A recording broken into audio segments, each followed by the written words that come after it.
Zdravo, jaz sem Anže in to je podcast Tehnična podpora o tehnologiji in več ali manj samo o tehnologiji. Hotel sem reči o tehnologiji ampak bodimo iskreni, to je podcast o tehnologiji. Najprej dva fajn odziva, ki sem jih dobil v obrazec. Vprašaj Anžeta s klicajem, ki je v zapiskih. To povem takoj, ker vem, da potem vsi vprašate, kje pa je ta obrazec Anže. Potem pa je ena tema, mogoče iz večjih kosov sestavljena, predvsem pa groza, znova groza, koliko nekatera podjetja Apple računajo za nekatere stvari. Že zdaj sem jezen, pa še nisem začel govoriti o tem. Tako da, najprej prvi odziv. Pozdravljen Anže s klicajem. Klicaj, ker spoštujem Jure. Podajam komentar na Chipolo OneSpot, se pravi, to je tisti Bluetooth obesek za ključe, ki pomaga najti ključe iz predprejšnje epizode. Doma imamo skupno 4 takšne obeske, vse 4 uporabljamo v aplikaciji Find My za iPhone. Želel bi opozoriti, to je pa meni šlo, da Chipolo obeski, se pravi Spot, nimajo ultra-wideband možnosti v primerjavi z AirTagi. Spravi tisto, kar sem jaz rekel, da AirTage, ko mu prideš blizu, lahko najdeš zelo, zelo natančno, ker se s tem ultra-wideband, ultra-širokopasovnim čipom nekako pogovarja v telefonu, ti res kaže puščico in potem prideš do ključev, recimo, tega Chipolo nima. Sem potem šel tudi na spletno stran preveriti in nima. Jaz moram reči, da mi je to kar šlo, ker sem nekako mislil, zakaj pa tega Apple ne bi omogočil. Ampak to je zdaj samo moje ugibanje, so nekaj zadržali zase, da je njihov izdelek malo bolj cool. Čeprav Jure pravi, da jim super koristijo te Chipoloti in pa pravi, da ko se približaš, lahko sprožiš seveda zvok na Chipolu in ta naj bi bil glasnejši kot tisti v AirTagu, kar si skoraj upam reči, da je res, ker AirTag tistega zvoka skoraj da ne uporablja, razen ko opozarja na to, da je nek AirTag v bližini nekoga in ta ni njegov, o tistih strokovno rečeno creepy stvareh, ko sem zadnjič govoril. Jure je še dodal, da so te čipe za ultra-wideband pri Apple začeli vgrajevati v iPhone 11, predtem pa telefoni tega niso imeli, ampak Jure, iPhone 11 je zdaj že res prazgodovina praktično, tako da si upam reči, da velika večina ljudi, ki ima trenutno iPhone, že ima ta čip. Jure je pa takole zaključil, v vsakem primeru pa so ti obeski res uporabni, saj prihranijo kar nekaj časa, predvsem pa slabe volje. Ja, Jure, slabe volje in Chipolo to upravlja perfektno. Hvala za zanimive prispevke in super podcast. Hvala, Jure. Potem pa drugi odziv je bil pa na tiste prenosne monitorje, ki sem jih omenil v prejšnji epizodi. V bistvu sta bila 2 odziva, enega je napisal že Brodul v Discordu, pa idite tja pogledat, povezava je v zapiskih. To so ti ljudje, ki dejansko uporabljajo prenosne monitorje. Živjo Anže, klicaj. Glede prenosnih monitorjev, jaz imam enega z leto že dobro leto in pol, drugače delam od doma, kjer imam fiksen monitor, prenosnega pa uporabljam, ko zamenjam lokacijo in kakšen teden delam iz morja, poševnica vikenda. Blagor tebi! Sam moj medmet. Sem se tako navadil na njega, da si zdaj ne znam predstavljati, da bi bil brez. Sam imam nekega kitajskega iz Amazona, niti ne vem, katera znamka. Ko sem ga kupoval, sem gledal samo, da je 4K in da ima USB-C, preko katerega se hkrati napaja in predvaja sliko. In to se mi je zdaj zelo zanimivo, na to bi tudi jaz pomislil. Ja, fino je, da je potem samo en kabel, da ni potrebno dodatno napajanje samo za monitor. Pa seveda, da je imel kolikor toliko dobre ocene na Amazonu. Lep pozdrav, en drug Anže, spravi, nek drug Anže je tole napisal. Tako da ja, očitno te prenosni monitorji, če res hodite naokoli s prenosnikom in delate, delujejo. Saj 2 človeka tako pravita, pa jaz lahko dodam še ene 2, ki jih poznam. Tako da ja, če bi jaz imel prenosnik, jaz mislim, da bi se ga počasi že kupil, ker sem se tako navadil delati na te ultraširoke monitorje oziroma na 2 monitorja v službi, da bi težko preživel samo s tistim majhnim na prenosniku. Zdaj pa tema, ki jo bom začel z vprašanjem. Živjo, brez klicaja v oklepajih, kontroverzno se temu reče. Rad bi si kupil računalnik, letos sem med počitnicami med 9. razredom in 1. letnikom. Mladost. Skoraj 2 meseca delal samo, da bi si ga lahko privoščil, sedaj, ko pa sem končno postavljen pred to izbiro, ne vem niti kaj kupiti, saj izbere toliko, jaz pa se ne spoznam tako zelo. Privarčeval sem 1500 evrov. Bravo, Mark, človekovo ime Mark, 1500 evrov. Še enkrat bom rekel, bravo, Mark. Zanima me, kaj ti priporočaš, na njem bi večinoma igral igre in pač delo za šolo. To so prioritete, ki so na mestu v teh letih, se mi zdi. Tema ne bo prav to vprašanje od Marka, se bom pa na to navezal, ker mogoče potem pripelje lepo do teme. Najprej, kar je rekel, če si Mark oziroma kdorkoli, ki kupuje računalnik, posebej seveda prenosnik, za igranje iger, za božjo voljo ne kupujte nič od Apple. Ali se da na Applovih računalnikih igrati igre? Preden mi vsi pošljete odzive, seveda se jih da. Ali se da igrati najnovejše igre? Zelo redko. Ali bodo igre delale tudi, če uporabljaš tiste obvode, ki jih vsi poznamo, zdaj celo enoraden zunaj? Mogoče. In ko je odgovor mogoče, je to brez veze. Če igrate igre, kupujte računalnike z okni, ker tam pač delajo vse. To Markovo vprašanje bo pa odskočna deska zdaj za temo, ki bo mogoče malo široka, tako da Mark ne mi zameriti, ker ne bom konkretnih prenosnikov priporočal, bom pa mogoče povedal, na kaj se splača paziti v tem trenutku, ker se je že spet kar nekaj reči spremenilo od nazadnje, ko sem o tem govoril. Predvsem so potem tudi dali ven nove računalnike, proizvajalci, ki uporabljajo Intelove procesorje, in prejšnji teden, oziroma ta teden, je Apple predstavil celo plejado že spet novih prenosnikov, prenosnikov z novimi čipi, tako da bom tudi nekaj o tem rekel, tukaj bom predvsem jezen, ampak ključno vprašanje pa je, na kaj bi jaz pazil, če bi zdaj kupoval nov prenosnik. Reč, ki se je spremenila, je ta, da sta tako AMD kot Intel dala ven x86 procesorje, spravi procesorje, ki ne delujejo na arhitekturi ARM. To je tista arhitektura, ki žene procesorje, ki jih imamo v telefonih in jih Apple zdaj že kar nekaj let uporablja v svojih računalnikih in predvsem prinašajo procesorji na tej arhitekturi veliko večjo avtonomijo, saj so veliko bolj varčni, hkrati pa vseeno zmogljivi. Pri proizvajalcih, ki delajo prenosnike z okni, so začeli uporabljati Snapdragonove čipe od podjetja Qualcomm, ki so prav tako narejeni na arhitekturi ARM, zato se je tudi odločil Microsoft letos s svojimi Surface prenosniki. Nekako sta pa seveda izvisela potem AMD in Intel, ki nista imela konkurenčnih v narekovajih procesorjev, ker sta še vedno delala procesorje na arhitekturi x86. Zdaj, od tiste epizode takrat se je pa zdaj nekako že zgodilo toliko, da si upam jaz reči, da sploh najnovejši procesorji od Intela, od teh res največ slišim, ki imajo ime Lunar Lake.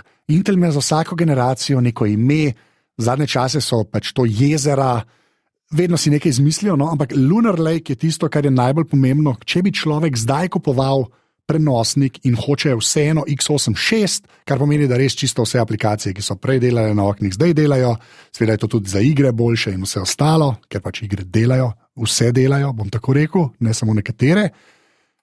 So te Lunar Lake procesorji očitno ok. Jaz konkretnih prenosnikov res ne bom priporočil, ker pač nimam izkušenj z njimi. Bom pa dal v zapiske članek od Matjaža Ropreta na Tehnozvezdju, ki se je že igral z enim takim procesorjem, mislim, da je bil nek ZenBook S14 in ga je zelo pohvalil predvsem tudi avtonomijo, ker to je bila tista hiba, ki jo so jo zdaj imeli vsi računalniki, prenosniki z okni, ker pač x86 procesori so enostavno potrebovali več elektrike, energije in potem, ko imaš prenosnik, se to res pozna, ker recimo prenosniki, ki imajo ARM procesorje, baterija zdrži 10, 15, 20 ur, če pa si pa imel recimo Intelov prenosnik z Intelovim procesorjem, si pa ure štev bolj okoli 6 ali 8, recimo, tako čez palec govorim. To se zdaj več kot očitno spreminja, tudi Matjaž ima take izkušnje. Dodal sem še en video tega youtuberja, ki je meni zelo cool. On se tudi veliko z prenosniki ubada, Dave2D, imel zdaj en krasen video, kjer nekako pogleda celoten trg prenosnikov in tudi zelo pohvali Intelove procesorje, tudi avtonomijo in vse ostalo. Tako da očitno je Intel, pa tudi AMD, sta nekako dohitela proizvajalce, ki delajo procesorje na arhitekturi ARM, vsaj dohitela, če nič drugega, ali pa smo vsaj v nekim dobi, kjer so vsi praktično konkurenčni in potem, tako kot je prej, da ne pozabimo na Marka, napisal, jaz bi igral igre. Ja, Mark, glej Lunar Lake procesorje. Jaz mislim, da je to kar smotrno. Zdaj pa mogoče tisto, kar bi jaz vzel kot glavno temo, ki je z vsem tem povezana, je pa pomnilnik. Pomnilnik je v vsakem računalniku izjemno pomembna reč. V tehnično delovanje se zdaj ne bom spuščal, ampak dejansko je tako, da več kot ga je, lažje je življenje. In ko rečem več kot ga je, predvsem mislim tendenco, dajmo temu tako reči, da proizvajalci v tiste osnovne modele svojih prenosnikov vgrajujejo enostavno premalo pomnilnika, Zakaj? Ker varčujejo, zakaj? Ker skušajo potem ljudi nekako prepričati, da kupijo dražje modele. Pri prenosnikih je v preteklosti to izgledalo tako, da ali si kupil Maca ali pa računalnik z okni, zelo rado se je zgodilo, da če si kupoval tiste najcenejše naprave, da je imel le 8 GB pomnilnika, kar je ok za neko tako splošno delo, na dolgi rok je pa seveda vedno fino imeti čim več pomnilnika, že zato, ker vse aplikacije zahtevajo vedno več resursov računalnika in medtem ko procesor nekako mogoče, če je saj ok, še nekaj naredi iz tega, ko začne zmanjkovati pomnilnika, delo na sploh prenosnikih postane res kar muka, predvsem pri diskih pomaga to, da so zdaj vsi diski več ali manj SSD, se pravi te, ki nimajo premikajočih se delcev, kar pomeni, da so dosti hitrejši, procesori so relativno ok, o tem sem že govoril, pomnilnik je pa veliko krat bil tisto ozko grlo, potem v celem aparatu računalnika, ko človek skuša karkoli početi. Jaz sem vedno skušal priporočati, če se le da 16 GB pomnilnika, ta številka se mi je vedno zdela pač povsem ok za tiste, ki mogoče malo manj zahtevno uporabljate računalnike, pa jih boste uporabljali dolgo časa, ali pa za koga, ki mogoče tudi kakšno resno reč počne, pa vseeno potem ne bo pomnilnik tako na začetku ozko grlo reči, ki jih počne na računalniku. Tukaj govorim potem o montiranju videa in audija in vsega ostalega. Tukaj je zelo veliko permutacij, tako da je nasplošno zelo težko govoriti, ampak ja, 16 mislim, da bi nekako moral biti minimum. Zakaj o tem govorim? Ker smo to končno dobili. Razlog pa je, vsaj če verjamemo marketingu in PR-ju, umetna inteligenca, v narekovajih. Zakaj? Ker umetna inteligenca, vsi te sistemi, vsi te modeli potrebujejo veliko pomnilnika in tako Microsoft kot Apple sta se zdaj odločila, da nekako za te umetna inteligenca PC-je, umetna inteligenca računalnike, potrebujete vsaj 16 GB pomnilnika za neko, bom rekel v narekovajih, normalno delovanje in smo zdaj dobili Mace, se pravi Appleove računalnike, ki se začnejo z 16 GB pomnilnika, kar je čudež. To je resnično čudež. To poudarjam zato, ker je že od leta 2012 oziroma 2016 se ta številka enostavno ni spremenila.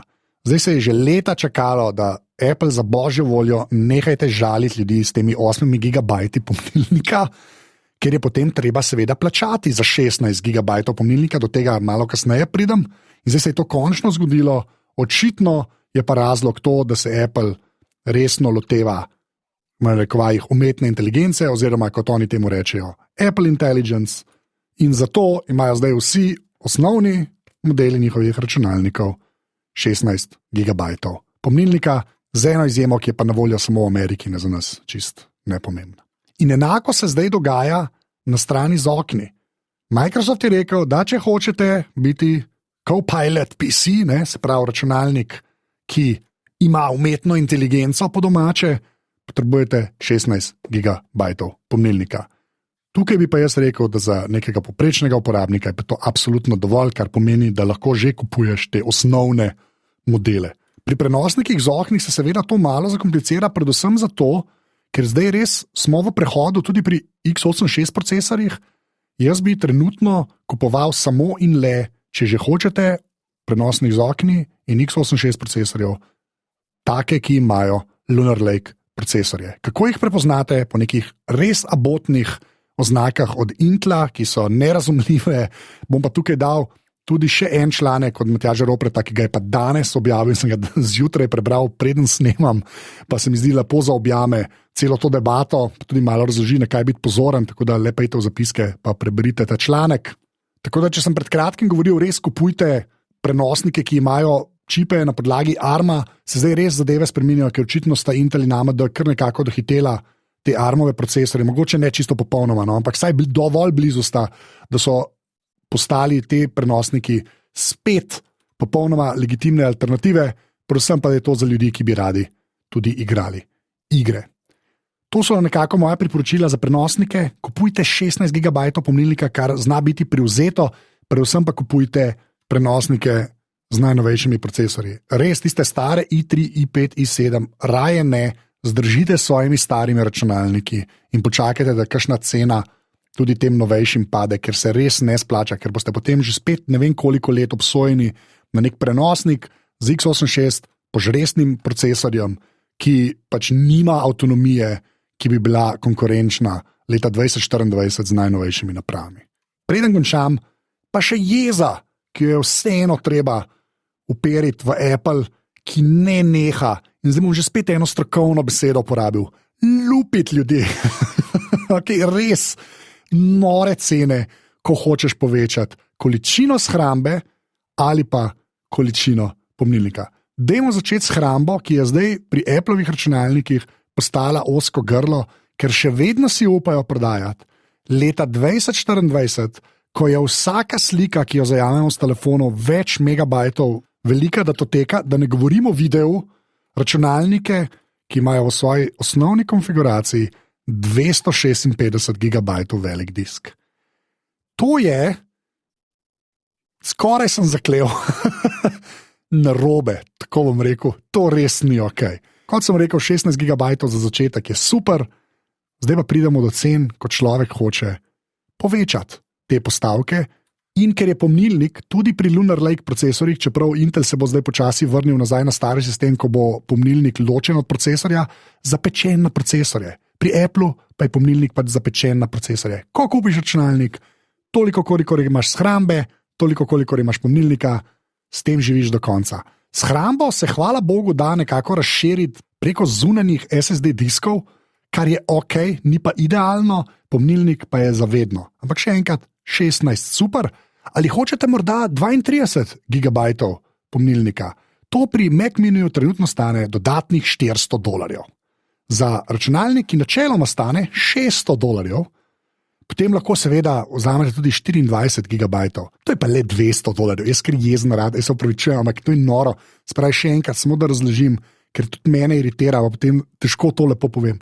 Računalnik, ki se pri Apple začne za $600, vem, v Evropi bojo druge cene, ampak trenutno Mac Mini, jaz ga imam, super računalnik, sicer s prejšnjo verzijo, spravi najnovejši Mac Mini, ta osnoven model, $600, 16 gigabajtov pomnilnika, kar je super, in pa nažalost 256 gigabajtov shrambe, se pravi velik disk. Če hočemo recimo ga spraviti saj na 24 gigabajtov pomnilnika, je to plus $200, in pa če hočemo disk povečati iz 256 na 512, to stane dodatnih $200. In smo kar naenkrat na $1000, samo zato, ker smo disk zaenkrat povečali in dodali 8 gigabajtov pomnilnika.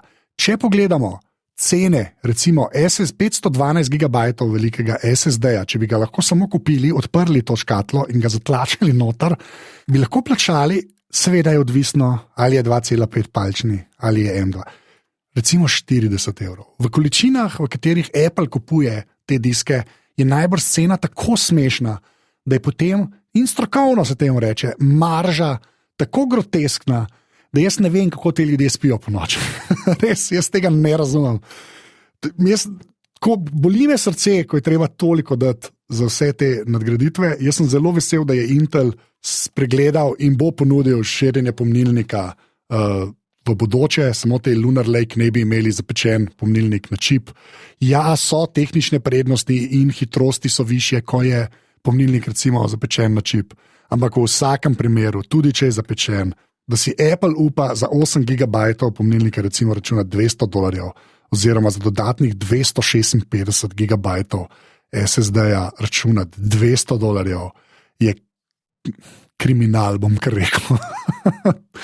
Tako še ena primerjava, potem pa res neham s to jezo, ampak če hočeš v Mac Minija, še enkrat, ki stane $600 v svoji osnovni konfiguraciji, namesto tistih 256 gigabajtov, dodati 2 terabajta velik SSD, to stane $800, 200 več, kot je sam računalnik.